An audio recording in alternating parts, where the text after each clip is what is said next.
entre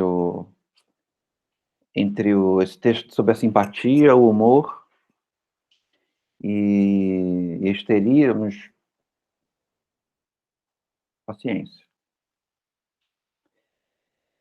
Vamos lá. Aqui no parágrafo, a gente está no parágrafo 21, né? Que na edição brasileira é a página 625.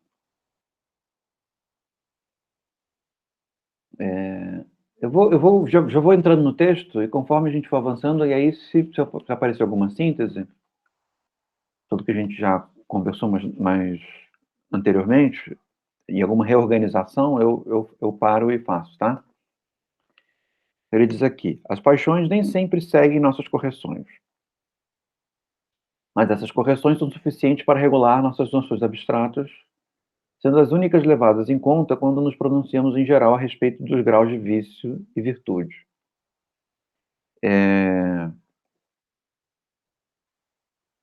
O que ele quer dizer aqui, né? Que o prazer e a dor servem como formas distintivas, né, da virtude e do vício, mas isso não quer dizer que o prazer e a dor, pura e simplesmente, se transformam em regras, né, morais sobre o vício e a virtude. Porque nas dinâmicas relacionadas ao vício e à virtude, a dor e o prazer nunca são simples, né? Não vou dizer complexos, para não provocar o drama atual de Yasmin, mas nunca são simples. Então, alguma coisa pode provocar dor e provocar prazer depois. Então, em função do fato de que ela tem como finalidade um prazer, ela é virtuosa, dependendo da quantidade de dor, né? Mas, então, digamos que a dor e o prazer não são absolutos, né, na determinação do que é vício e virtude, de tal maneira que uma série de correções podem ser realizadas conforme as circunstâncias são observadas, né? Então, isso quer dizer que o vício tem um vínculo com a dor e a virtude tem um vínculo com o prazer. Mas como é que isso se transforma em enunciado geral? Vai depender da finalidade como um todo, né? Do fenômeno como um todo. Pode falar, Maurício.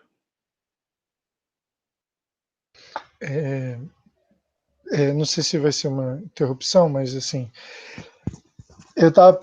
essas questões são sempre, eu esqueci, não tem uma palavra certa, mas assim, sempre a dor vai estar relacionado com o vício e a prazer com a virtude, no caso. Uhum. Mas pensando, por exemplo, eu estava pensando aqui no caso de um aluno, por exemplo, que por vezes se coloca numa situação dolorosa em se forçar a estudar, às vezes de madrugada, ou muitas horas. Isso causa não causa um prazer, também causa ao mesmo tempo, mas não também tem uma dor de se forçar além de uma condição natural, normal, quer dizer, e isso trazer algo de bom que depois vai se reverter também num prazer.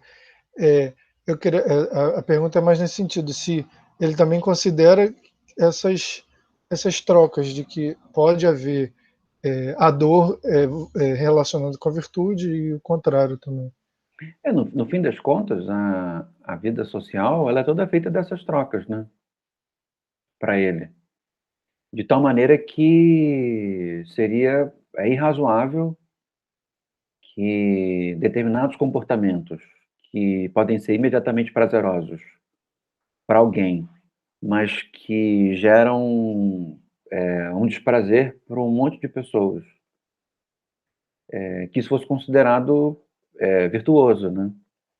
E para ele, até mesmo aquele que tem o seu prazer afastado, o seu prazer relativizado, em função do interesse dos outros, até mesmo esse tem condições de perceber que buscar menos o seu prazer, no fim, é do seu próprio interesse, porque, no fim das contas, acaba se vivendo numa comunidade, numa vida social, em que as dinâmicas são melhores, em que as, as relações são melhores. Então, a ideia de que é do nosso interesse reduzirmos o nosso interesse, o que é do nosso prazer, não nos movermos exclusivamente pelo nosso prazer, isso para ele é evidente e é um dos elementos centrais da moralidade. O que ele vê, e que isso acaba se tornando talvez até mesmo uma inspiração para o utilitarismo que vai vir daqui a pouco, né, historicamente, mas que nele não aparece como utilitarismo puro e simples, é que a virtude sempre tem uma quantidade maior de prazer do que de dor. Então, no seu exemplo, se alguém estuda demais, porque quer obter o prazer de se instruir, o prazer de consolidar coisas, né, de obter sucesso, alguma coisa do gênero, se isso que se obtém é maior do que a dor que se passa, essa é uma dinâmica virtuosa, né? Agora, se a dor que se passa é muito maior do que qualquer coisa que se possa obter com esse tipo de sacrifício, se torna um vício, percebe? Então, a ideia de que se colocar em posições sofríveis para obter pouco prazer, mesmo que esse prazer seja um pouco mais abstrato, é irrazoável do ponto de vista moral. Isso começaria a entrar no âmbito do ressentimento. Ele não fala do ressentimento, né? Mas eu acho que isso claramente se colocaria no âmbito do ressentimento. Porque no ressentimento é isso, né? A ideia de que eu sacrifiquei mais do que o prazer que eu obtive. Então, os outros têm que sacrificar ainda mais para obter o mesmo, né? Ou um pouco mais. Então, nesse sentido, a maneira como o Hume modaliza a moralidade, existe pouca justificativa para o ressentimento. Porque, no fim das contas, o ressentimento ele se dá numa conta mal fechada entre prazer e dor, né? Ou seja, sacrifica-se, tem-se muita dor por pouco prazer, né? Então, se vocês repararem bem, a maneira como o Hume classifica a moralidade ela se mantém com um certo tipo de saúde moral quando há algum hedonismo, percebem? Mas não o hedonismo consolidado, tornado um valor, né? Então, o que as pessoas estudam? Porque elas querem o prazer de entender. Se você não estuda pelo prazer de entender, mas você estuda pelo valor do sucesso, estudar para você é um vício, não é uma virtude.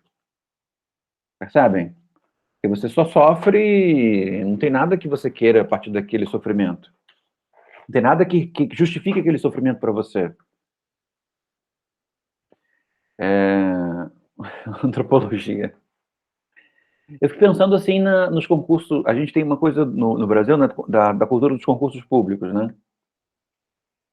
E o prazer do estudo com concurso público é ter um salário alto depois, e ter uma certa estabilidade, né? Mas o salário alto e a estabilidade não dão muito sentido para a vida, né? Dão um conforto, mas não completam a vida de sentido, né? Então, parece um meio pelo qual se pode ter muito ressentimento, porque você vai sacrificar muito e de tal maneira consumir uma boa parte da sua vida em função de alguma coisa, e o bem que você vai receber, ele só resolve uma parte da sua vida, mas não te dá mais sentido do que aquilo, né? Ou seja, estudar para o concurso público ocupou um campo gigantesco no significado da sua vida, mas passar só completou um pouco, né? Ou seja, você sofreu muito para ter pouco prazer. E nesse sentido, a sua relação com essa dinâmica ela é viciosa. O que quer dizer que, uma vez que você passe, você vai se sentir ressentido das pessoas usufruírem de uma formação, de um preparo que você tem, sem que você tenha a recompensa necessária em termos de significado da sua vida, né? Que é diferente quando você se sacrifica muito para fazer uma coisa que você gosta, né? Eu queria ali. Digamos que, deixa eu completar, já te dou a palavra, só um instantinho. Digamos que você precisa se sacrificar estudando antropologia todos os dias da sua vida para, quando você chegar aos 40 anos, você não ter dificuldades materiais. Só que estudar antropologia demanda que você sacrifique relacionamento, que você sacrifique o seu gosto artístico, que sacrifique até o seu copo de unicórnio, né? Digamos que pessoas que têm copos de unicórnio não podem pleitear o lugar que você quer. Aí você passa 10 anos da sua vida sacrificando tanta coisa, e aí você se torna um antropólogo profissional, que tem que atender antropologicamente as pessoas no serviço público, né? A chance de você sofrer muito com essa atividade é muito grande, porque, primeiro, uma coisa que você não gosta, e ao mesmo tempo não ocupa, sabe? Não dá sentido para a sua vida da maneira como se preparar para isso dava, percebe? Ou seja, você permitiu que a sua vida se consumisse por um significado negativo, desprazeroso, tão grande, em que a recompensa é muito restrita, né? A chance de você virar um antropólogo ressentido é muito grande, percebe? E o que vai acontecer você sendo um antropólogo ressentido? Você vai exigir das pessoas o que não é exigível, ou vai querer apresentar dificuldades para elas que não existem, né? Uma vez que você vai querer que elas sofram na mesma proporção que a sua falta de sentido te faz sofrer. Faz sentido na cabeça de vocês isso? E essa é uma conta que produz imoralidade, porque os sentidos que você vai produzir na vida social vão ser ruins para você e para os outros. Você vai sofrer e vai fazer com que os outros sofram. Pode falar, Yasmin.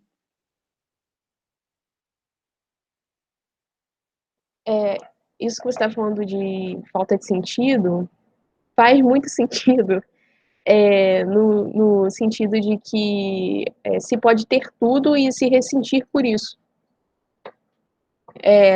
Por exemplo, eu vou dar um exemplo aqui. Assim, tem vários tipos de ressentimentos, né? Tinha aquele programa, não sei se você conhece, Mulheres Ricas. Não tem? Você conhece? Eu não assisti, mas eu sei do que se trata e acho que eu já vi alguns Então, momentos. eu já vi alguns momentos também, aí eu fiquei pensando, assim, tinha uma que era ressentida por não ter berço, né? Não ter a educação, não ter o berço rico. Aí tinha outra que ressentia por causa da falta de feminilidade. Aí tinha outra que ressentia. Tinha outra uma que ressentia por causa da idade. Aí eu vi assim, que são ressentimentos diferentes. Além do fato delas ressentirem por esses aspectos da falta, se ressentia também por se ter tudo. Existia um certo ressentimento ali por não estar sofrendo. E quando eu acho que talvez isso possa conversar com Nietzsche, no sentido de que talvez seja isso, eu não sei. Eu nunca parei para pensar profundamente sobre isso, mas talvez isso de ressentir, quando se tem tudo, talvez seja o fato de que o sofrimento deixa de ter sentido. E quando o sofrimento deixa de ter sentido, se ressente. O sofrimento não é justificado. Talvez seja isso. Aí é muito bom esses exemplos assim de séries, essas coisas assim, mostram bastante coisa, tipo, já vi outros exemplos também de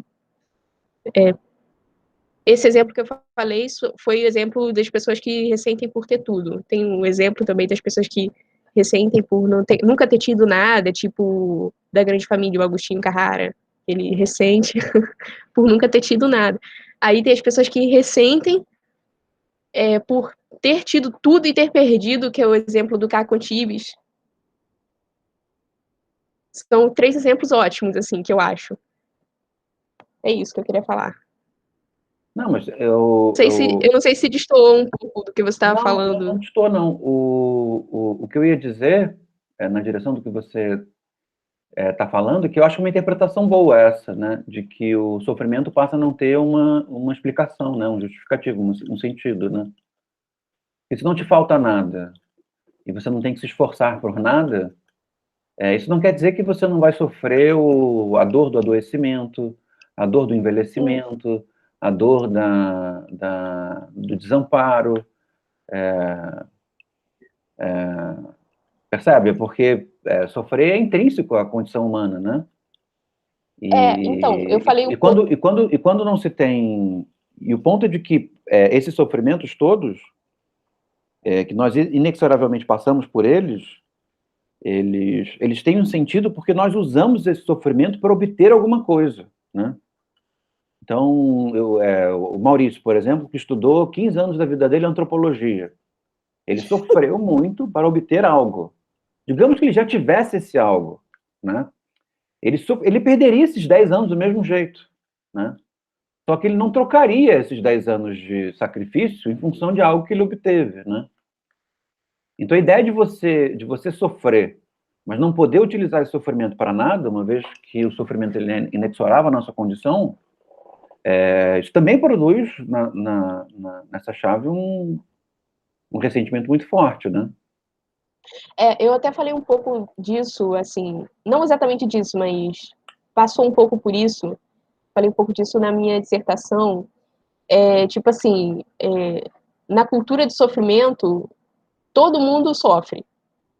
O sofrimento não é um problema na cultura do ressentimento. O problema é a falta desse sentido, como Nietzsche exatamente fala com essas palavras em algum lugar do livro que eu ainda não estou nesse nível de saber exatamente onde eu pesquei a ideia. Mas em algum lugar do livro ele fala sobre isso, de que o problema não é o sofrimento. O problema é a falta de explicação para esse sofrimento. Quando se tem a falta de explicação para o sofrimento, é aí que vem a noção de injustiça. Nossa, esse sofrimento foi injusto. Por que eu estou sofrendo assim? É injusto. Isso é bastante interessante. Assim. Então, mas eu acho que é nesse sentido que a moralidade no filme, a percepção que a moralidade tem no filme, ela é interessante. Porque, para ele, não é porque esse tipo de moralidade se torna convencional num determinado tipo de contexto, que isso não seja imoral, percebe? Porque, muito embora a moralidade ela concerna a valores, e a maneira como os valores se consolidam, não é qualquer consolidação de valores que é moral, né? Então, se os valores se consolidam de tal maneira ao sofrimento se tornar um valor, e o sofrimento se tornar um valor a partir do qual se exige sofrimento, esse é um contexto em que a moralidade é imoral, percebe? De tal maneira que um filósofo, um cético, qualquer pessoa, teria razão para exigir que essa sociedade sentisse diferente. Porque a maneira como ela está sentindo não é razoável, né?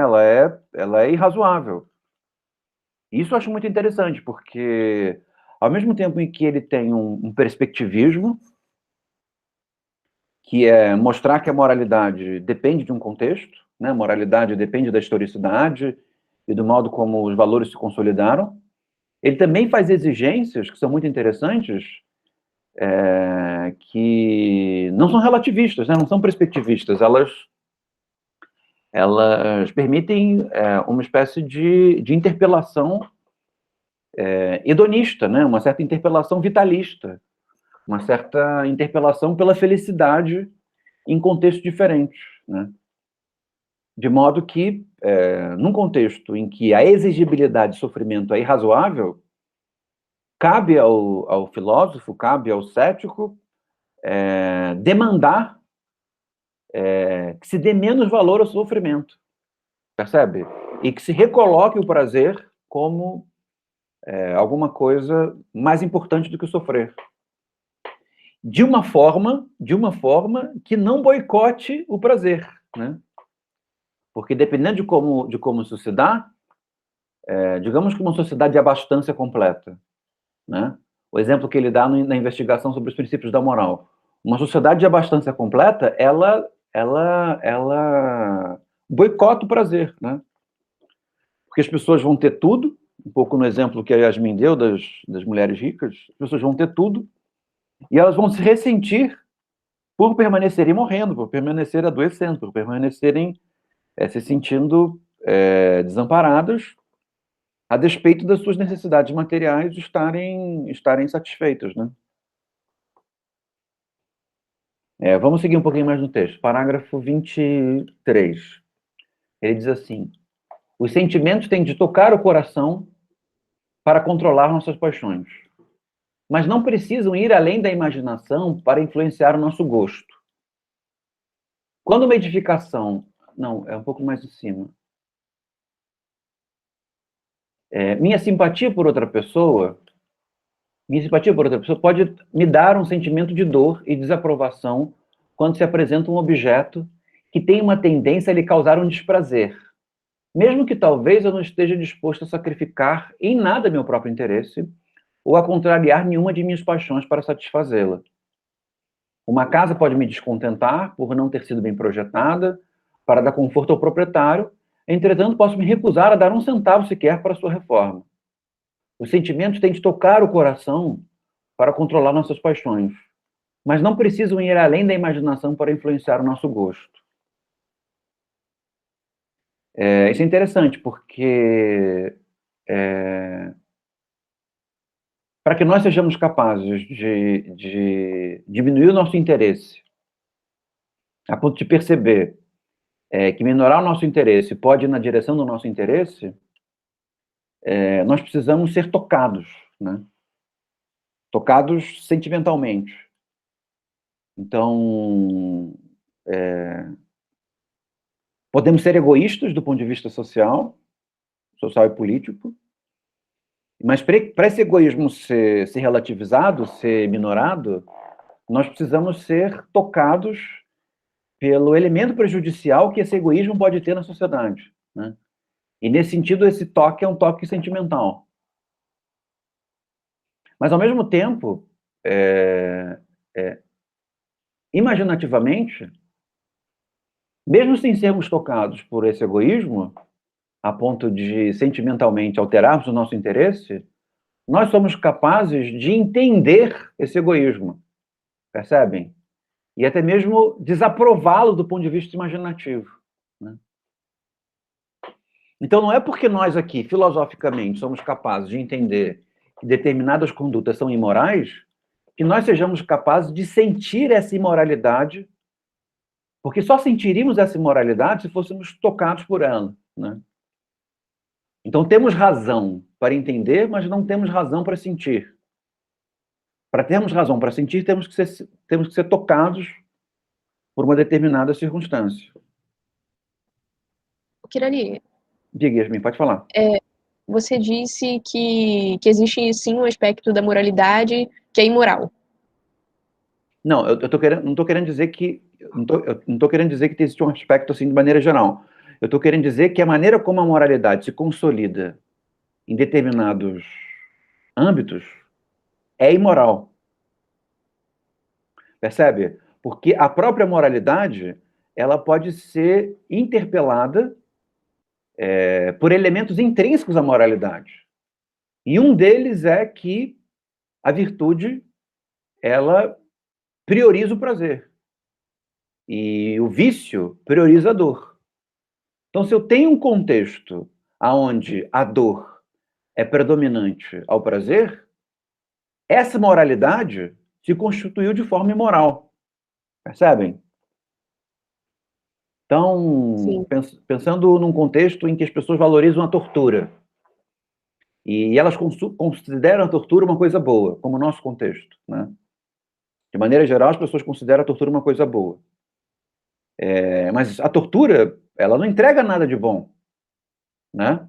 Ela não só faz pessoas sofrerem, como também produz uma cultura de sofrimento e gera uma relativização do uso do sofrimento na esfera pública de maneira geral, criando geração e geração de pessoas anestesiadas ao sofrimento do outro, né? Percebe? Por mais que o nosso contexto considere a tortura uma coisa boa, nós sabemos que moralmente a tortura ela é má, ela é viciosa. Porque nela, a dor, o sofrimento, ultrapassa toda e qualquer possibilidade de virtude e de prazer. Pode falar. Oi, tá ouvindo? Tô ouvindo. Não, é que você tá falando e eu tava viajando, na verdade, no meu tema, assim, não na aula, no meu tema. Tipo, como. Eu não sei se vai destoar muito do. É porque eu tenho medo de, sei lá, tá, tá, tá sendo. Tipo assim, saindo muito do contexto da aula. É Mas. importante que você não faça isso, né? Porque senão você vai estar sendo viciosa. Mas é uma coisa muito interessante, Percebe? assim, que eu A pensei. aula ela se dá por um interesse geral. E as pessoas podem convocar essa aula a partir de interesses particulares, mas a aula tem um interesse geral. Se o interesse particular ele predomina, isso causa um desprazer para os outros, porque os outros não têm esse mesmo interesse particular. Então é preciso que os participantes da aula, por mais que eles julguem que eles podem capturar a aula em função de interesse particular, eles percebam que esse tipo de captura ela é viciosa. Para uma aula ser virtuosa, ela tem que causar prazer para as pessoas que estão envolvidas nela de maneira coletiva. Olha que ótimo exemplo a partir de uma coisa pontual. É que Mas pode falar. mas eu vou falar. Eu tava pensando na questão do ideal ascético, talvez seguindo a lógica do que você estava falando, o ideal ascético seja uma paixão que, que na formação na sua constituição negue a paixão. Eu não sei se eu estou sendo clara, porque eu pensei nisso agora. Você entendeu? Eu acho que E tipo, a gente quando você talvez está isso tratando seja. de quando você trata de moralidade ou trata de ressentimento, eu acho que é um tema mais compartilhável, porque o vocabulário é mais comum e todo mundo tem como entender. Agora, ideal ascético, eu acho que já é muito do contexto do texto que você está lendo, e você precisaria explicar um pouco essa noção para os colegas, para eles entenderem o que seria o problemático disso. E daí, eu acho que escaparia um pouco do nosso interesse geral, né? Mas depois a gente comenta um pouco mais sobre isso. Tá, mas o ponto, assim, é que eu não sei se seria muita viagem pensar que no ideal ascético teria algum tom, assim, nem que seja, é claro, não um tom muito forte, mas um tom de Eu sexismo. não poderia te responder agora, Yasmin, porque eu teria que, ou eu ou você, definir ideal asséptico para todo mundo, a ponto disso se tornar uma noção comum dentro da aula, e a partir disso eu poder responder eventualmente o que isso possa me parecer a partir desse conceito, né? Então, eu acho que há questões que são interessantes. porque elas dialogam com essa da leitura do texto que nós estamos fazendo. Agora, outras não, porque outras demandam que uma definição que não foi compartilhada ainda seja invocada, e essa definição, ela nos mudaria de rumo, né? Então, não é o caso de entrar nela. Tudo bem. Deixa eu continuar aqui no parágrafo 23. Ele diz assim, mais ainda, essas noções são tão diferentes em sua sensação que muitas vezes podem ser contrárias sem se destruir reciprocamente. E o que ocorre quando as fortificações de uma cidade inimiga são consideradas belas em virtude da sua solidez, embora pudéssemos desejar que fossem inteiramente destruídas. Esse exemplo também eu acho bem interessante, porque nós podemos julgar um determinado tipo de moralidade. Ela é boa, mesmo que ela não nos privilegie, né? Por exemplo, usar esse exemplo contextual da Yasmin. Ela é capaz de entender, por exemplo, que é importante que uma aula tenha um tempo geral, tenha um tema geral, seja compartilhado por todos e todos se relacionem com ele, muito embora esse tipo de dinâmica atrapalhe, por exemplo, o fato dela querer ver uma questão que é mais própria dela se ver esclarecida. Percebem? A imaginação dela consegue fazer esses dois julgamentos ao mesmo tempo. Perceber que uma coisa é virtuosa, mesmo que particularmente possa vir a produzir um desprazer. O desprazer de não ver a sua questão contemplada imediatamente, né? Então, esse é interessante, porque, né, quando se diz prazer, nós rapidamente associamos isso ao prazer desmesurado, ao hedonismo, e o Hume consegue calibrar essa questão do prazer desmesurado, do hedonismo, com a possibilidade de que, ainda assim, nós tenhamos que restringir os nossos interesses, nós tenhamos que restringir as nossas vontades, nós tenhamos que restringir nosso próprio prazer, para que ele se torne virtuoso, né? Porque, no fim das contas, o prazer e a virtude só fazem sentido dentro de um contexto coletivo, né? Onde mais de uma pessoa interage e compartilha alguma coisa. Bem até aqui? Sim, o hedonismo, ele pode ser um tipo de ressentimento também. É o caso o exemplo que você deu das mulheres ricas, né? Sim, sim. Elas são tão afundadas em hedonismo que a vida delas não tem sentido porque a dor que elas sentem não tem finalidade, né? Então elas estão envelhecendo, estão adoecendo, estão ficando para trás no mundo e estão perdendo a atenção das pessoas e tudo mais. E qual é o sentido disso tudo? Qual é o sentido de morrer aos poucos, se tudo que eu tenho me foi dado a despeito do fato de eu ter que morrer aos poucos, né? Morrer aos poucos se torna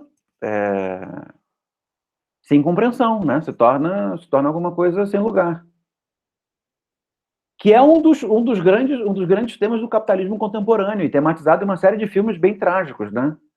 Que é o fato de que, para os bilionários, a morte não tem sentido, né? Repararam nisso? A morte é uma injustiça para eles. Porque eles têm todo acesso à saúde, eles têm todo acesso aos recursos, eles têm todo acesso ao prazer, ao conhecimento. Por que eles têm que morrer, né?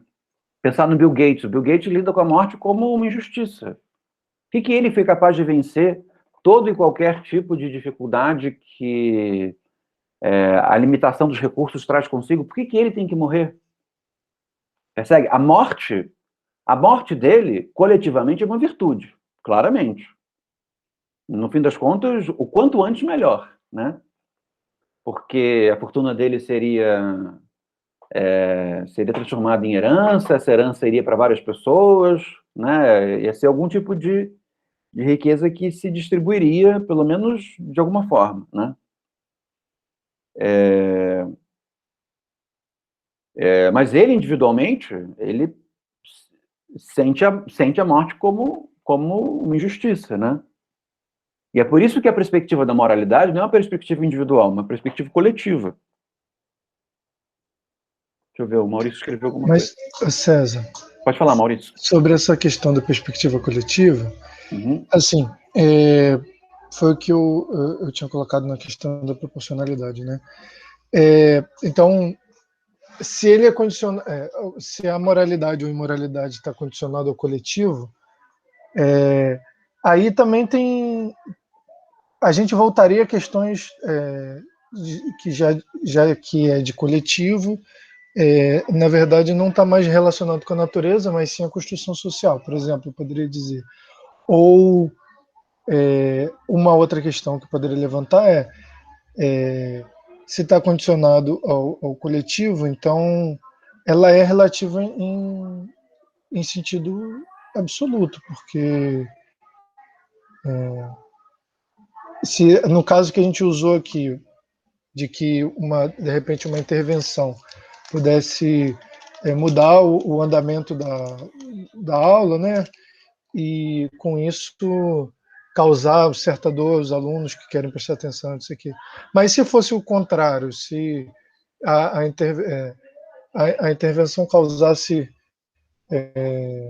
mais prazer e tal, é o coletivo que vai determinar, então a questão que ele levanta como tendo pontos que, por mais que, como o senhor falou vou pegar a palavra certa, da convencionalidade, fica pelo menos um pouco confuso para mim, né? Como que eu vou dizer que existem questões que não dependem da convencionalidade se depende do grupo, né, do coletivo, que não é necessariamente não é necessariamente natural, né? Porque pode ser grupos de interesses diversos, etc. O grande X da questão da moralidade, da moralidade no Hume, que faz com que ela seja tão fascinante até hoje, é justamente esse equilíbrio. Porque ele percebe uma certa continuidade entre natureza e sociabilidade. Ele não faz uma distinção tão estrita como depois ficou convencionado no século XIX entre natureza e cultura, né? Tem uma certa continuidade entre o natural e o social. A grande questão é saber até onde, né? Até onde é contínuo e até onde se separa. E qual é a proporção, né? Esse é o grande desafio. Então, e esse desafio ele só pode ser respondido contextualmente, né? É preciso analisar do que nós estamos falando, mas, ao mesmo tempo,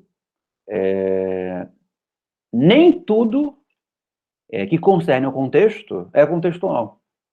Existem elementos que concernem ao contexto que são naturais. Então, por exemplo, isso, né, de alguém tentar capturar o tema em função de um tema específico. E a convenção diria que nós deveríamos não gostar disso. Mas nós gostamos, porque o tema capturado foi mais interessante do que o que nós estávamos nos dedicando. E aí, isso é virtuoso, né? Essa captura ela se torna virtuosa, a não ser que o contexto traga alguma outra coisa que nos faça tolerar esse desprazer de sermos obrigados a estar num tema que nós não queremos por outras razões.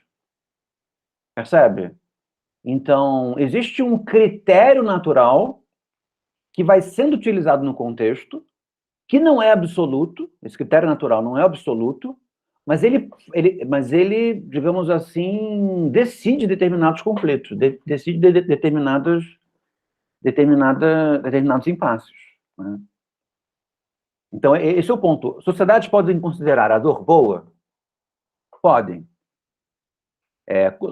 Sociedades podem considerar um certo nível de tortura aceitável? Podem. Mas como isso tem que se dar? Isso tem que se dar de tal maneira a que o contexto perceba essa dinâmica como mais prazerosa do que dolorosa, do que viciosa, né? E se assim for, por mais que digamos que alguma coisa claramente num outro contexto causaria mais dor do que prazer. E no nosso contexto é a mesma coisa, mas causa mais prazer do que dor, né? O marcador natural, ele está presente nas duas, que é a observação do prazer, né? Mas a conta da relação entre prazer e dor, ela terminou diferente. De tal maneira que algo que é idêntico, num determinado contexto é prazeroso, e no outro contexto é desprazeroso, ou seja, num determinado contexto é virtuoso, no outro contexto é vicioso. Mas isso não quer dizer que esse sofrimento, nos dois âmbitos, não tenha causado alguma ordem de inflexão. Ou seja, foi preciso justificar, foi preciso compreender, foi preciso entender para que chegássemos à conclusão de que, num caso é vicioso, no outro caso é virtuoso. Então, eu diria que o grande desafio dessa concepção de moralidade no Hume, essa compreensão da moralidade no Hume, concerne a interpelar a convencionalidade pela natureza e fazer a natureza interpelável pela convencionalidade. De tal maneira mostrar uma continuidade entre sociabilidade e natureza. Então, seja lá onde nós estivermos, nós vamos ter que equilibrar prazer e dor. Percebe? Esse é o imperativo natural, equilíbrio de prazer e dor, com um contextualismo, né, um convencionalismo, que é o contexto, né? Mas nós vamos ter que equilibrar. Percebe? A convenção não consegue nos tirar a necessidade de equilibrarmos uma coisa com a outra, né? Então pode acontecer que numa república sul-americana haja mais tolerância à tortura do que outra, sendo que a tortura ela é controlada. De tal maneira que a mesma quantidade de tortura numa república se considera vício, noutra se considera virtude. Isso é possível acontecer. Percebem? Mas, uma vez que a tortura ela causa sofrimento de maneira desbragada, os controles sobre ela vão ter que ser imensos, as justificativas sobre ela vão ter que ser gigantescas.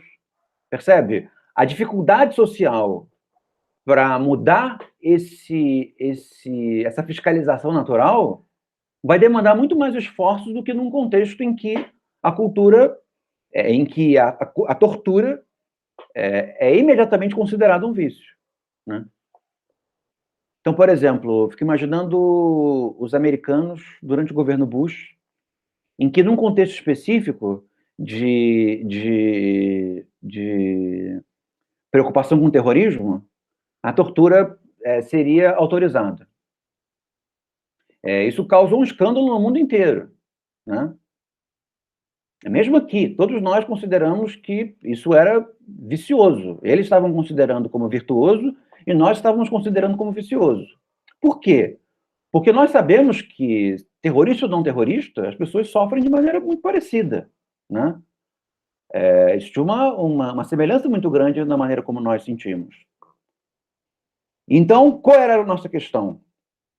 De que mesmo que em todo canto nós achássemos vicioso, no contexto deles, se eles fossem considerar virtuoso, eles iam ter que se aplicar do ponto de vista da justificativa, do ponto de vista dos argumentos, do ponto de vista dos prazeres que decorrerão daquela dor, de tal forma que, mesmo naquele contexto em que eles rapidamente, durante um espaço de tempo curto, consideraram virtuoso torturar uma pessoa, mas, inevitavelmente, mesmo naquele contexto, isso ia ser muito difícil de ser considerado moral. Percebe? Ou seja, tem certas dinâmicas que, mesmo num contexto em que há uma forte admissibilidade para ela, o esforço conceitual para torná-la virtuosa é gigantesco e precisa ser constantemente atualizado, porque senão, rapidamente, os elementos naturais viciosos aparecem e eles reclassificam o contexto, né? É o caso, por exemplo, da pena de morte. A pena de morte pode ser considerada moral em algum contexto? Existem lugares na humanidade que se considera moral, mas dá um trabalho danado. Percebe? Dá um trabalho danado do ponto de vista de investimento afetivo e conceitual nos contextos para que isso se dê. Porque muito rapidamente, seja lá qual for o contexto, a pena de morte aparece moral novamente. Então, é isso que eu quis dizer um pouco na sua resposta, de que a especificidade da maneira como o Hume compreende a moralidade é muito interessante por causa disso. Porque existe uma continuidade entre natureza e cultura, entre natureza e sociedade, e por essa continuidade é possível que a sociabilidade deforme um pouco a natureza e a natureza exige um pouco da sociabilidade. Mas uma deformação completa da natureza não é possível e uma naturalização completa da sociedade também não é possível. Ou seja, a moralidade é o âmbito em que o artifício força a sociabilidade do natural e a naturalidade do social. Então, vocês podem pensar em outros eventos que são igualmente desafiadores, né?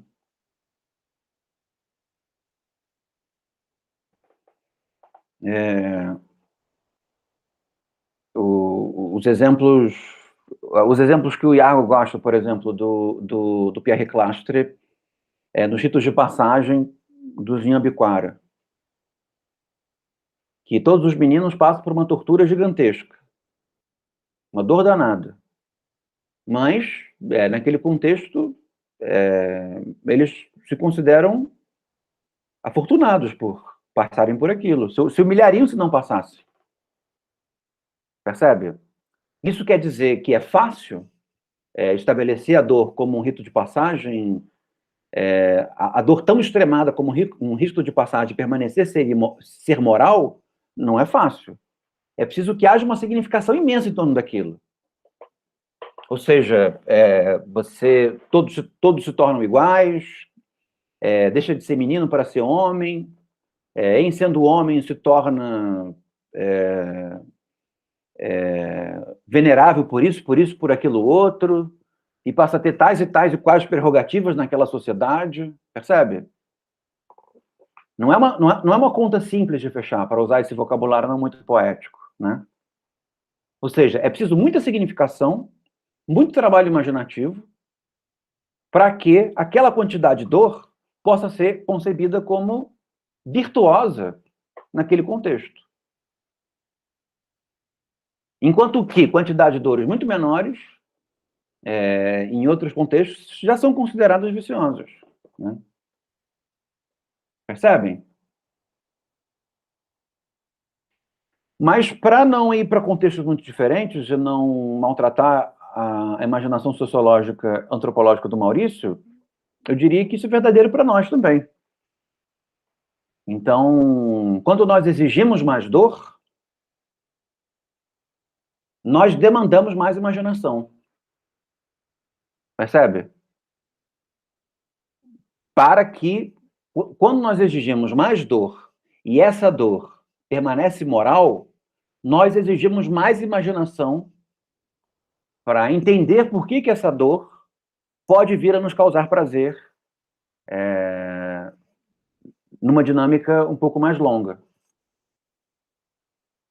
Fez sentido, Maurício? Fez sim. O discurso ajuda a isso, né, a criar essa imaginação. Você precisa de um discurso muito mais bem elaborado para poder produzir também essa ideia de que realmente um certo tipo de dor vai causar, no caso, vai causar no futuro, né, o prazer de que as pessoas precisam passar por isso, pensando num caso público ou numa coisa assim, não, as pessoas precisam passar por isso por esse sofrimento de, sei lá, ter que sustentar alguma coisa, que no futuro isso vai dar certo, vai ser show de bola. Aí as pessoas vivem com essa ideia de que terão esse prazer, mas chegando lá não tem, aí se frustra. Como a gente Aí nós falou vamos no novamente para começo. o tema da Yasmin, né? Um fundamento para o ressentimento. Mas a palavra que o Hume usa nesse contexto é crença. Digamos que o âmbito do artifício, da crença, quando a dor ela é mais intensa, é maior. Percebe? A crença demanda mais imaginação para que essa consistência se dê.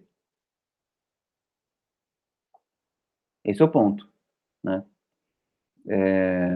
Quando há pouca crença e pouco trabalho imaginativo, o jogo simples entre dor e prazer já é suficiente para que nós identifiquemos virtude ou vício, né?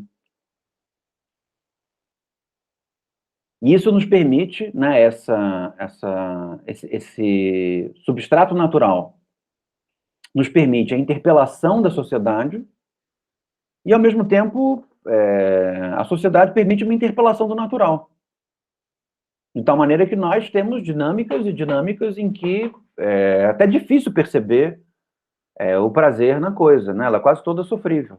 Mas mesmo assim nós consideramos boas e morais, e ainda são consistentemente morais, né? Pode falar, Iago, diga. Isso é interessante porque, pensando no exemplo agora do pessoal que está pedindo a intervenção militar, e quer dizer, teoricamente, não sei bem qual seria o argumento, seguindo esse argumento da aula, né? Porque eu não sei nem se eles entendem a própria intervenção militar como uma dor. Então aí eu já vejo uma falha no argumento. Mas por vir que ainda também não sei bem o que é, se é a isenção, se já é uma dor também moral. Porque, no fundo, não sei bem o que eles querem, mas uma sociedade tradicional, a ideia do homem e da mulher, quer dizer, me parece que nesse sentido é sempre uma dor por trás de uma dor. Eu acho que eu diferencio o Nietzsche nisso, para seguir o argumento da aula, porque quando ele nega, é uma negação que tem uma afirmação por trás. Ele nega o ressentimento porque ele quer afirmar, né? Agora, e quem só quer negar porque quer se submeter à dor? Seguindo o argumento contemporâneo, né? Porque o próximo passo, depois da dor, que é a intervenção militar, dor pior, é uma dor também. Mas aí, claro, eles não entendem como isso, né? Eles querem a volta do homem e da mulher, família tradicional. Mas seguindo um pouco esse raciocínio, eu fiquei um pouco perdido.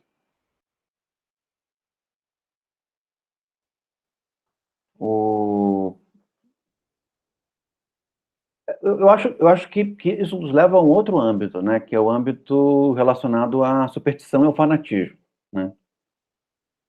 E a superstição e o fanatismo concernem a um uso desmesurado da inconsistência, sem nenhuma preocupação com a possibilidade dela ser interpelada num espaço público, tendo que fazer sentido, né?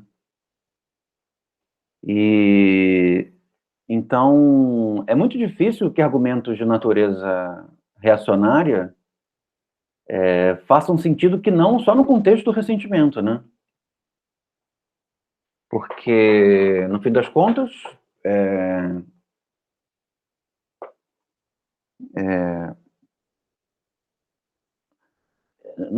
não estou querendo dizer que as mudanças são inexoráveis, porque algumas são, outras não são. Mas uma vez que as mudanças mudam, a mudança se tornou inexorável, né?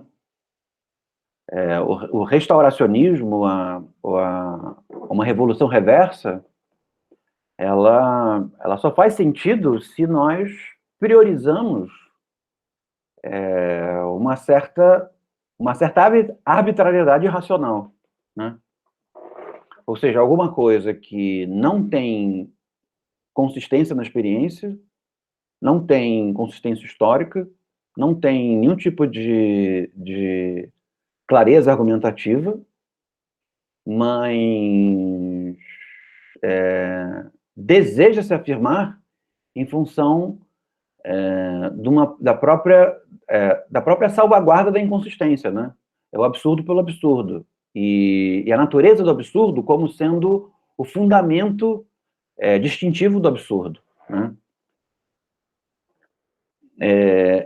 Nesse sentido, é difícil lidar com o espaço, a exigência de presença pública do fanatismo. Porque, percebe, o fanatismo ele não se deixa apresentar em argumentos, né? E ele não se preocupa em mostrar o vínculo desses argumentos com algum tipo de contexto, algum tipo de experiência. Então, uma vez que o fanatismo ele não é argumentativo, ele é arbitrário,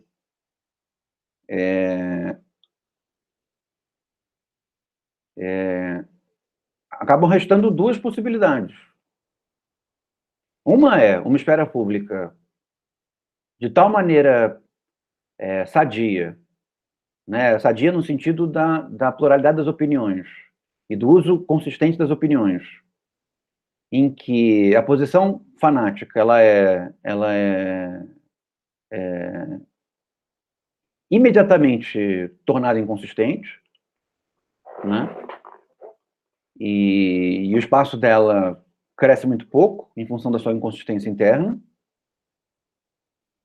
ou ela produz uma destruição imoral descomunal até o momento em que algum nível de razoabilidade se torna exigível novamente, né?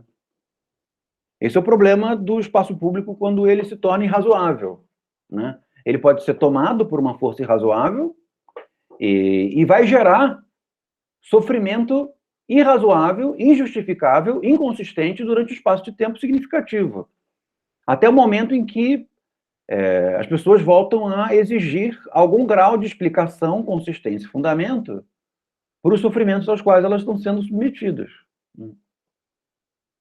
Esse é o risco que sociedades tomadas ou em que há um flerte com o fanatismo correm, né? Porque o que é uma definição de fanatismo? Uma definição de fanatismo concerne a impossibilidade de se demandar pela consistência do prazer das práticas restritivas. Percebem? O fanatismo, isso torna impossível, né? Então, por exemplo, por que você é obrigado a servir o exército? Aí tem uma explicação. Você é obrigado a servir o exército porque é importante que os jovens estejam preparados caso haja algum tipo de ameaça estrangeira. Mas não há possibilidade de ameaça estrangeira. Logo, não é necessário, então, servir o exército. Percebe? Porque servir a força militar é uma experiência restritiva. E as experiências restritivas, uma vez que elas possuem uma potência de moralidade grande, é preciso que elas sejam justificadas em torno do prazer que elas entregam. Se o prazer que ela entrega não existe, ela se torna desclassificável na esfera pública. Percebem? Então, por exemplo, só pode existir um tipo de casal, só existe um tipo de família, que é a família heterossexual. E é importante que seja assim, porque senão nós não teremos crianças passíveis de serem educadas para participarem bem do espaço público no futuro.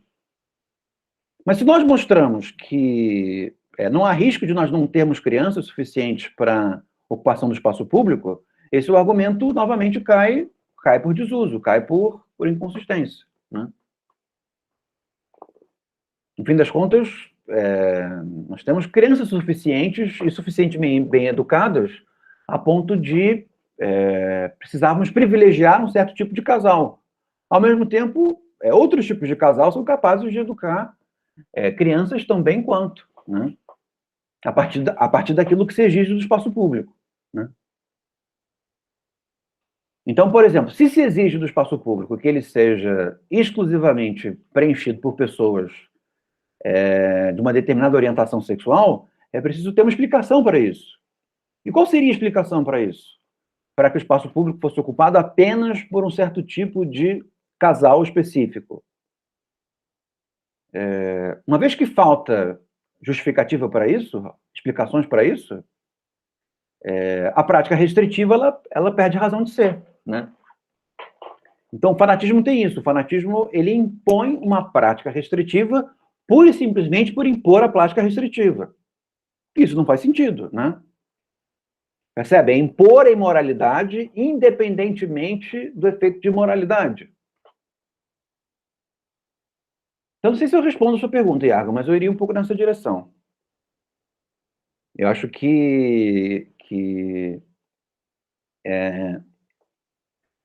talvez os tradicionalistas eles sintam que haja uma crise da moralidade, né? E nisso nós temos que concordar com os tradicionalistas. Há uma crise da moralidade. Agora, os diagnósticos acerca da crise da moralidade são diferentes. E quando se vai classificar o diagnóstico, esses diagnósticos têm consistências diferentes. Então, se você defende a sua moralidade em função de verdades reveladas tendem a ser mais inconsistentes do que as verdades que são observadas na experiência, né? Tanto que existe uma série de verdades reveladas que se tornam verdades convencionais justamente porque elas são eficientes, são úteis, percebem? E se amparam na experiência, né? Então, nem sempre a origem marca a inconsistência de uma verdade, né? Às vezes uma verdade tem uma origem inconsistente, mas pouco importa, ela acaba se tornando tão plausível quanto qualquer outra, né? A grande questão do fanatismo é essa, a exigibilidade de uma restrição pura e simplesmente por exigir uma restrição.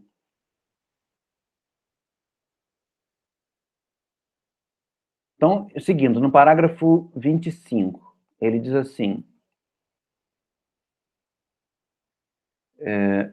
as qualidades que me agradam são todas consideradas úteis à pessoa, e com uma tendência a promover seu interesse e satisfação.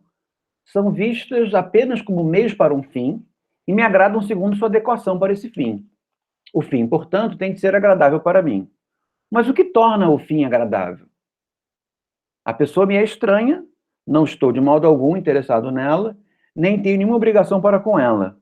Sua felicidade não me concerne mais que a de qualquer ser humano, e, aliás, que a de qualquer criatura sensível.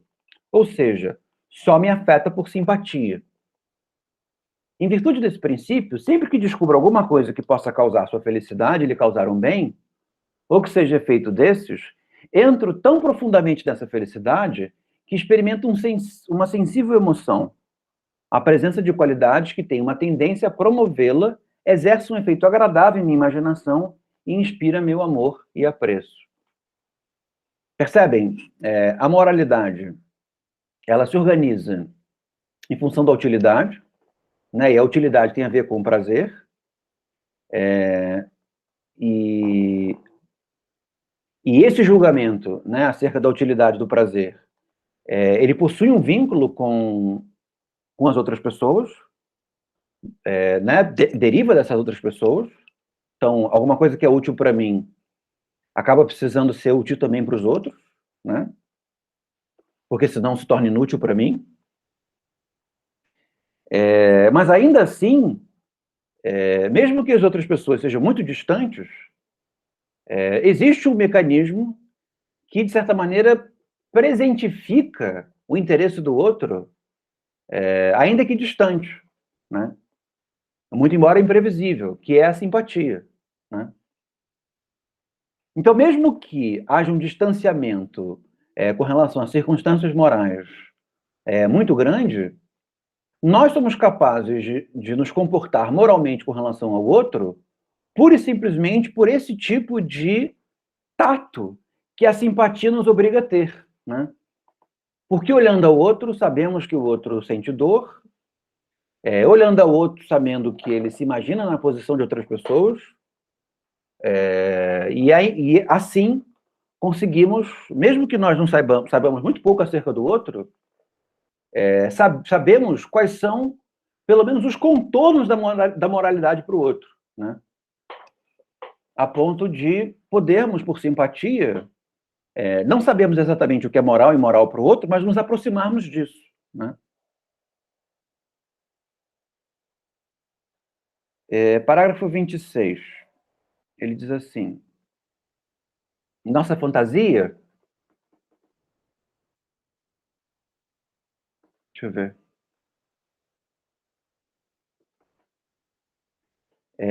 Nossa fantasia, parágrafo 26, página 627.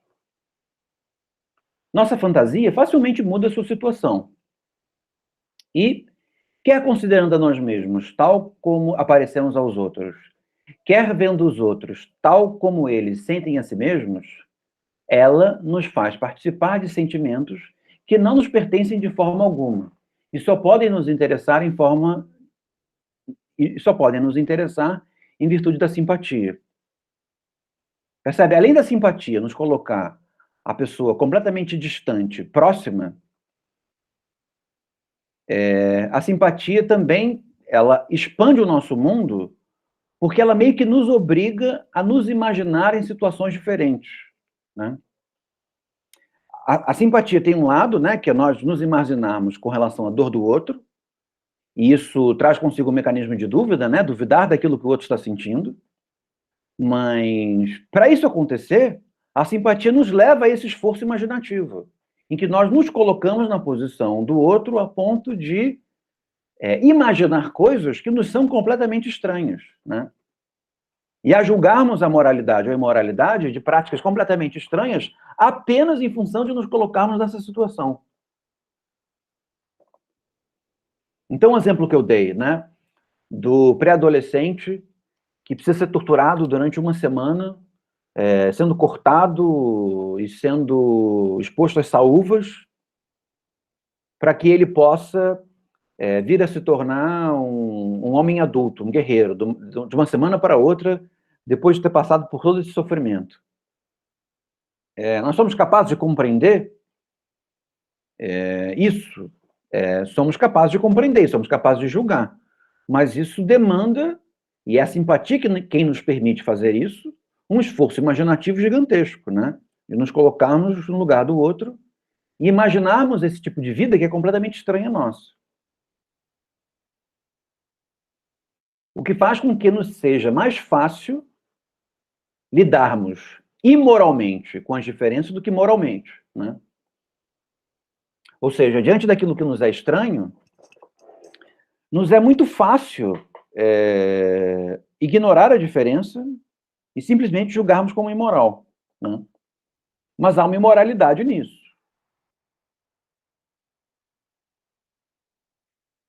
Parágrafo 27. Ele diz assim: o bem e o mal morais certamente se distinguem por nossos sentimentos, não pela razão. Né? O Hume está querendo dizer que quem faz o julgamento moral, quem é que decide entre um enunciado imoral e outro, não é a razão, mas é o sentimento. Então, mesmo que nós nos imaginemos em situações diferentes, nós nos coloquemos em situações completamente estranhas, ou tragamos situações estranhas para o nosso próprio contexto. O que a imaginação permite é que nós produzamos essas imagens, produzamos esses contextos.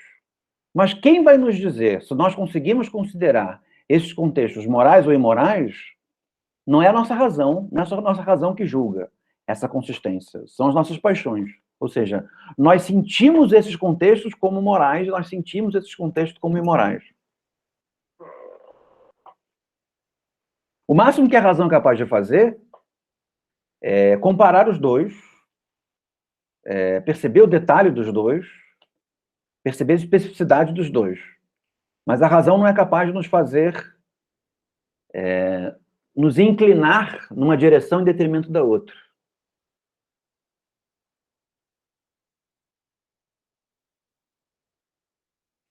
E, evidentemente, que a paixão ela é capaz de nos inclinar de modo coletivo, né? Ou seja, eu sou capaz de dizer aquilo que eu sinto, pessoalmente, e sou capaz de diferenciar aquilo do que eu sinto daquilo que a minha comunidade sente naquele contexto. E eu sou capaz de dimensionar aonde que eu mesmo sou diferente da minha comunidade, por exemplo.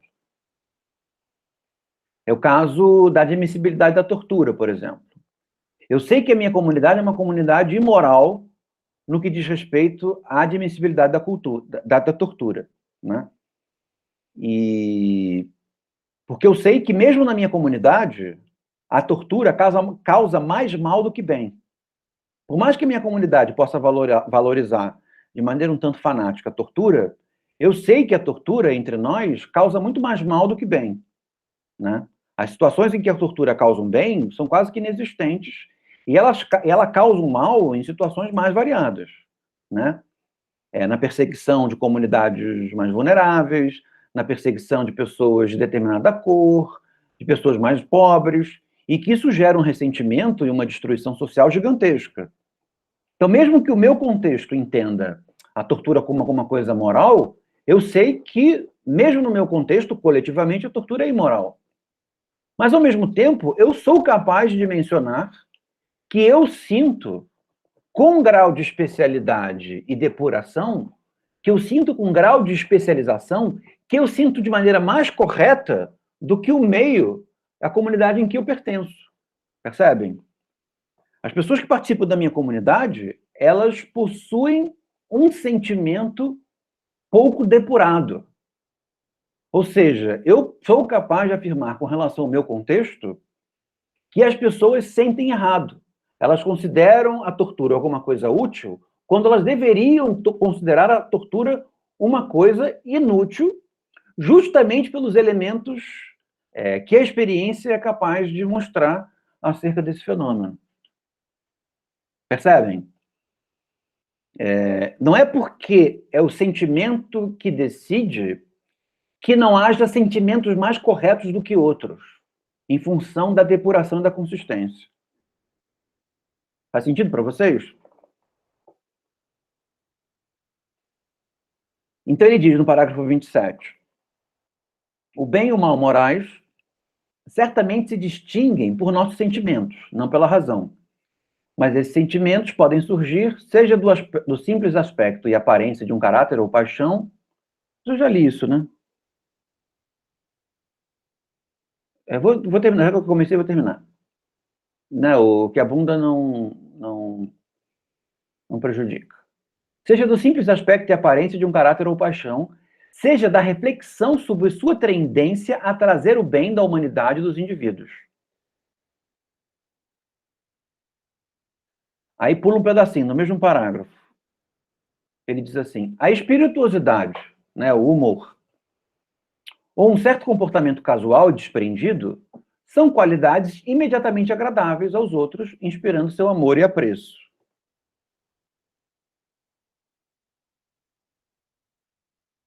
Mas também é possível imaginar quando que um humor desmesurado se torna inconveniente e até mesmo imoral, né? Parágrafo 28. Cada paixão e operação da mente tem uma sensação particular, que deverá ser agradável ou desagradável. No primeiro caso, ela será virtuosa, no segundo, viciosa. Essa sensação particular constitui a própria natureza da paixão, e por isso não precisa ser explicada.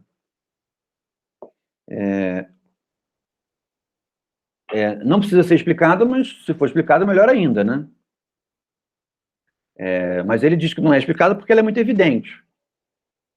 Que evidência é essa? A evidência de que nós sentimos as coisas de maneira diferente. Eu tenderia a dizer, o Hume não faz isso, né, mas nós poderíamos fazer uma espécie de princípio, de máxima, né?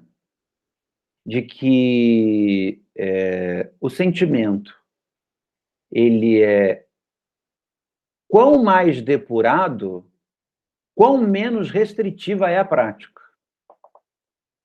Quão mais restritiva é a prática, quão menos depurado o sentimento é. Mais simples ele acaba se tornando. Então, se nós podemos comparar que existem formas de sentir mais depuradas com relação a um contexto que admite uma prática profundamente restritiva, é o caso de que nós, provavelmente, de maneira coletiva, estamos sentindo errado. Percebem? Porque os sentimentos mudam mais rápido, principalmente na sua depuração, do que os hábitos, né? Então é provável que nós estejamos diante de hábitos que já se tornaram imorais diante daquilo que é possível sentir no novo contexto.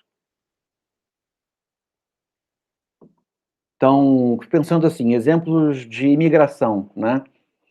Sociedades que até 10 anos atrás nunca tinham visto um estrangeiro direito.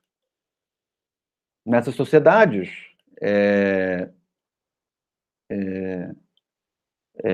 o estrangeiro não é bem problemático, porque como nunca vem, quando vem é uma coisa, uma celebração. Mas digamos que essa sociedade começa a receber um número maior de estrangeiros. E elas começam a vivenciar esses estrangeiros como um mal. Porque deixam de ter o aspecto de maravilhamento e novidade e passam a se sentir ameaçadas porque vão ter sua cultura alterada em função dessa nova presença. Mas chega um determinado grau de presença dos estrangeiros em que sentir a presença deles como um mal já não faz mais sentido. Porque o processo histórico de alteração ele já se deu, ele já acontece. E, ao mesmo tempo, o processo histórico, por mais que ele possa trazer a dor de nós deixarmos de sermos aquilo que éramos, via de regra, a mistura entre culturas e a aproximação entre povos traz elementos muito mais positivos do que a conservação de uma espécie de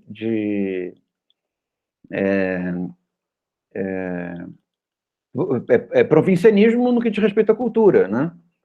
E, ao mesmo tempo, os elementos novos não subtraem os antigos, eles são possivelmente passíveis de serem compatibilizados com antigos. Percebem? Uma nova maneira de sentir nos permite perceber os hábitos como incorretos. Por exemplo, hábitos que nos mandariam responder de maneira restritiva e dolorosa à presença de estrangeiros, né? Mesmo que haja esses hábitos, nós começamos a sentir esses hábitos como ruins e imorais antes que esses hábitos comecem a se alterar.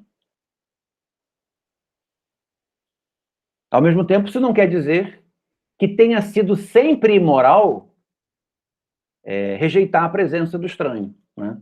Pode ter existido um momento em que fazia algum sentido, do ponto de vista do contexto, rejeitar uma certa presença do estranho.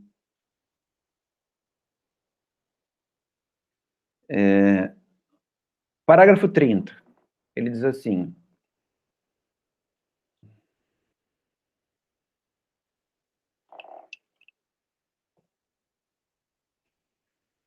talvez cause surpresa o fato de que, em meio a todos esses interesses e prazeres, tenhamos esquecido os nossos, que nos tocam tão de perto em todas as outras ocasiões. Porque até esse momento o raciocínio do Hume é prioritariamente coletivo, né? Social, que está falando da moralidade. E não existe moralidade de um homem só, né? Solucionaremos facilmente essa dúvida. Porém, quando considerarmos que, como o prazer e o interesse de cada pessoa particular é diferente, é impossível que os homens jamais pudessem concordar em seus sentimentos e juízos, a menos que escolhessem algum ponto de vista comum. Então, mesmo que eu sinta sozinho que um determinado contexto é imoral, e eu saiba que eu terei razão no tempo, eu sentir sozinho não tem muita relevância, né? Eu vou ter que esperar que haja uma reforma gradual na maneira de sentir. Outras pessoas comecem a sentir como eu. E eu posso até mesmo alertá-los e ajudá-los a sentir de uma maneira diferente.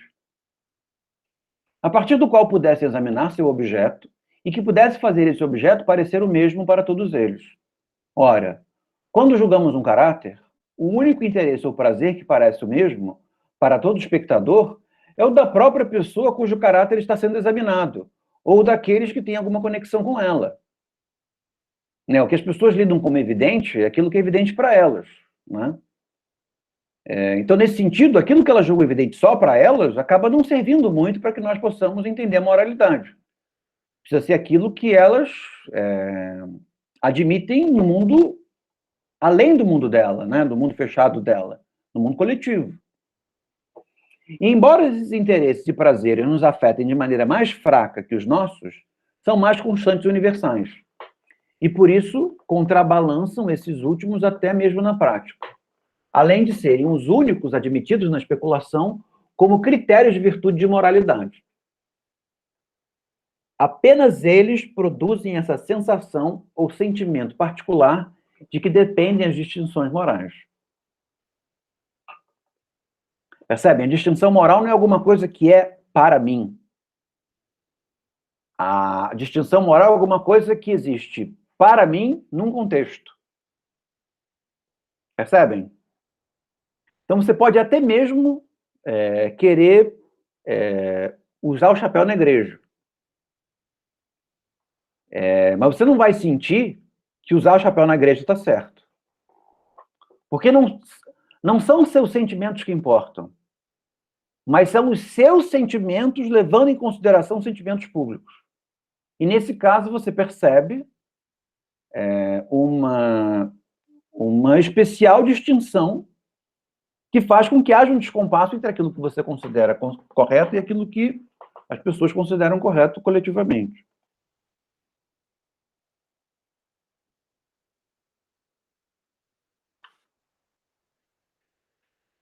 Seção 2. Deixa eu ver se ela é muito... Não lembro se ela é muito grande, pequena. Ela tem poucas notas. A gente pode fazer seção 2 e deixar 3, 4, 5 para quarta-feira. Vamos lá. A seção 2 chama-se Da Grandeza de Espírito.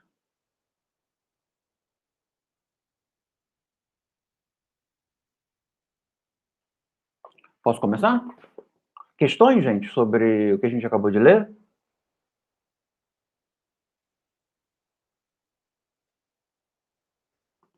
Então, eu vou começar. Esse princípio da simpatia tem uma natureza tão poderosa e sugestiva que intervém em quase todos os nossos sentimentos e paixões, e frequentemente se dá sob a aparência de seu contrário. O que significa isso, né? A aparência do seu contrário? Nós, via de regra, percebemos que estamos sentindo simpatia quando não estamos gostando. Né? Ao contrário do que diz o Smith, que a simpatia ela é prioritariamente positiva, para o Hume a simpatia ela é prioritariamente negativa. Né? Ela é um sentimento de fellow feeling, né? De sentir pelo outro, mas, via de regra, o outro aparece para nós de maneira negativa. Né? Como diria o velho Sartre, né? Via de regra, o outro aparece para nós como um inferno, e nós relativizamos esse inferno nos colocando no lugar dele. Né? Pois podemos notar que, quando uma pessoa se contrapõe a mim, em uma opinião a que estou fortemente apegado, e desperta minha paixão em virtude dessa contradição, sempre sinto por ela um certo grau de simpatia. E é a isso que se deve minha comoção. Então, por exemplo, a Yasmin quer tratar do Eterno Retorno numa aula sobre Hume. E eu apresento uma objeção. percebe? Eu senti simpatia por ela. Porque eu me senti provocado. Eu me senti, olha, ela está tentando levar a aula para um tema que não é da aula. Isso pode ter... isso confere uma maneira de sentir. E eu me coloco no lugar dela. Eu sinto como ela. Talvez fosse o caso de levar a aula para outro lugar. Mas justamente porque eu sou capaz de me colocar no lugar dela, que eu digo, não. É importante que a aula tenha um uso previsto, né, coletivo, e que tenha sido previsível para todos. E justamente porque eu sou capaz de me colocar no lugar dela, que eu digo que esse tipo de alteração não deve ser feito, né? Isso não quer dizer que eu me colocando no lugar dela seja a maneira como ela sente, né? Com certeza não. Mas o fato de que eu sou capaz de me colocar no lugar dela me faz ter uma posição acerca de como eu devo me comportar com relação a ela. Fez sentido para vocês? Se nós não fôssemos capazes de nos colocar no lugar das pessoas de quem nós discordamos, a nossa resposta de discordância seria brutal, né? Seria como se as pessoas não tivessem razão de sentir diferente da gente. E elas têm razão de sentir diferente da gente. Mas o fato de elas terem motivos para sentir de maneira diferente não quer dizer que elas estejam sempre certas na maneira de sentir, ou que nós estejamos sempre certos na maneira de sentir.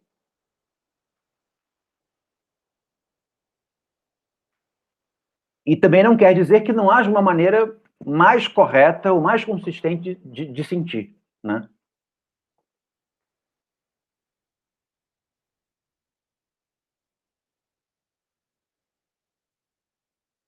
Ele diz aqui, no parágrafo 3 ainda.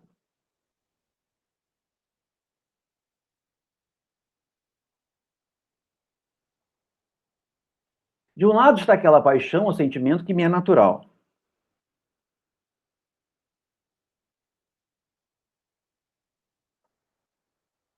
Mais para baixo. Os sentimentos alheios nunca poderiam nos afetar se não se tornassem, em certa medida, nossos sentimentos. Eu disse a vocês que um primeiro sentido de simpatia é sentir a dor do outro, né? É saber que a dor do outro existe. E depois o novo sentido de simpatia é nos imaginar no lugar do outro, né? E nesse caso, eles agem sobre nós combatendo e intensificando nossas paixões, como se tivessem sido originalmente derivados do nosso próprio caráter e disposição.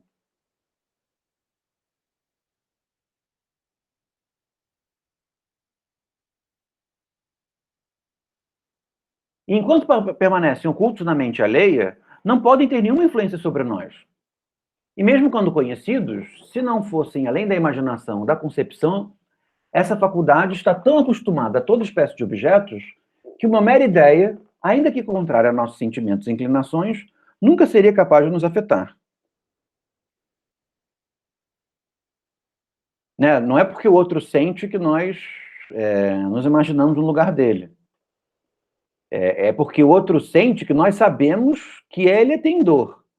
Mas para nós nos imaginarmos no lugar dele, o outro tem que nos provocar com mais elementos, né?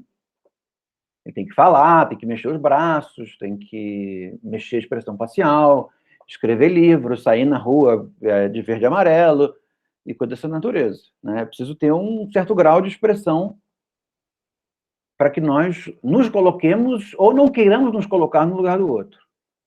Mas percebem, até não querer se colocar no lugar do outro é uma maneira de ter se colocar no lugar do outro. Você pensa que tal maneira de sentir é imprópria, de tal maneira que eu nem sequer me coloco no lugar do outro. O que isso quer dizer? Que eu já me coloquei no lugar do outro e percebi que tal maneira de sentir é imprópria. Como, por exemplo, exigir tortura, né? Sei lá, o Maurício dá louca nele e começa a deixar uns dreads verde e amarelo e dizer que tortura é isso aí. E aí eu olho para o Maurício e digo, Maurício, só lamento. A gente não tem o que conversar. O que isso quer dizer? Isso quer dizer que eu me coloquei no lugar do Maurício e percebi que aquilo que ele está sentindo é de tal maneira abstruso para mim que eu digo para ele que eu nem sequer me coloco no lugar dele. Mas, na verdade, eu me coloquei. Percebem? Eu poderia me colocar mais vezes, poderia me imaginar de outras formas, mas não quero. Julgamos os objetos mais por comparação que por seu mérito ou valor intrínseco, quando opomos uma coisa a outra da mesma espécie e que seja superior, consideramos-la medíocre. Mas nenhuma comparação é mais óbvia que a comparação conosco. Por isso ela tem lugar em nossas ocasiões e influencia a maioria de nossas paixões. Tá bem até aqui? Parágrafo 5. Ele diz assim: portanto, como esses princípios da simpatia e de uma comparação conosco são diretamente contrários, vale a pena considerar que regras gerais se podem formar para explicar a prevalência de um ou de outro princípio, à parte a influência do temperamento particular da pessoa em questão. É no parágrafo 5.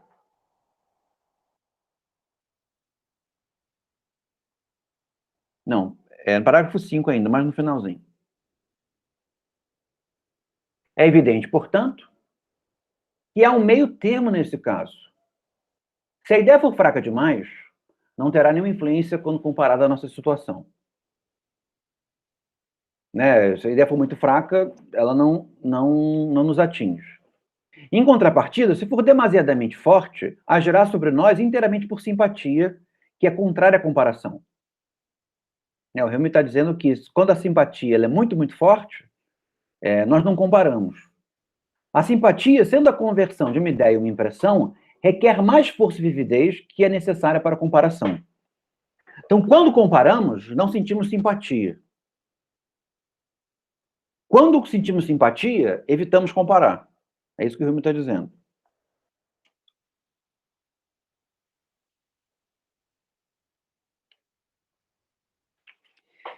E aí nós pulamos para o parágrafo 15.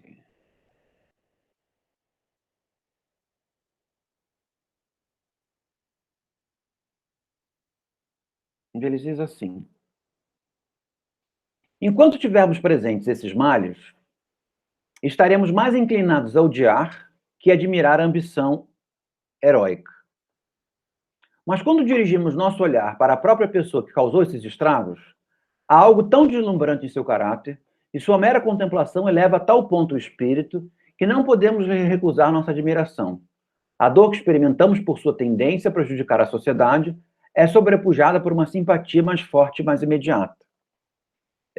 Isso é diretamente proporcional à dinâmica das ações políticas, né? As ações políticas costumam ser restritivas e, quando não diretamente políticas, elas são destrutivas, né? Porque reivindicam um lugar político. E nós raramente avaliamos essas ações pura e simplesmente pelo que elas causam, né? De maneira direta. Nós avaliamos em função do significado que ela tem para um contexto. E aí nós somos capazes de simpatizar com aquilo que é destrutivo, ou simpatizar com aquilo que é restritivo, né? E aí, para encerrar essa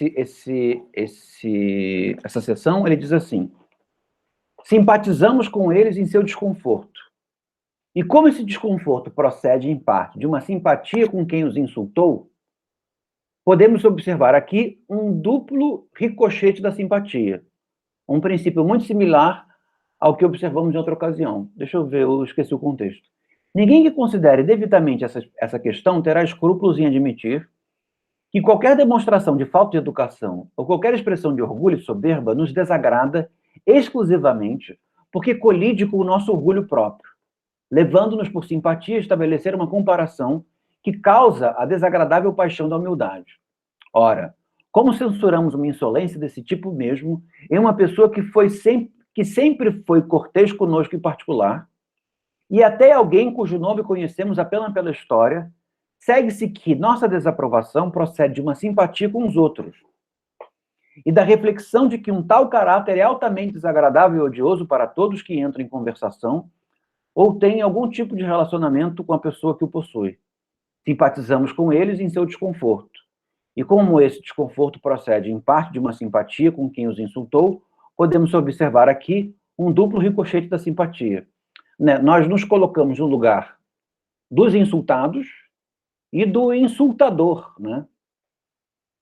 De tal maneira que sentimos uma dupla rejeição por simpatia, né? Sentimos rejeição por ter insultado pessoas a quem nós consideramos e sentimos simpatia porque nos consideramos no lugar daquele que insulta e julgamos que não há razão para insultar. Percebe? Sentimos que não há razão para insultar. E aí sentimos duas vezes desprezo por um determinado comportamento. Ou seja, nos imaginamos no lugar do outro duas vezes. Por isso, um duplo ricochete da simpatia. Que em inglês é um double rebound of sympathy. É uma expressão interessante, né? Double rebound. Gente, ficamos na sessão 3, tá?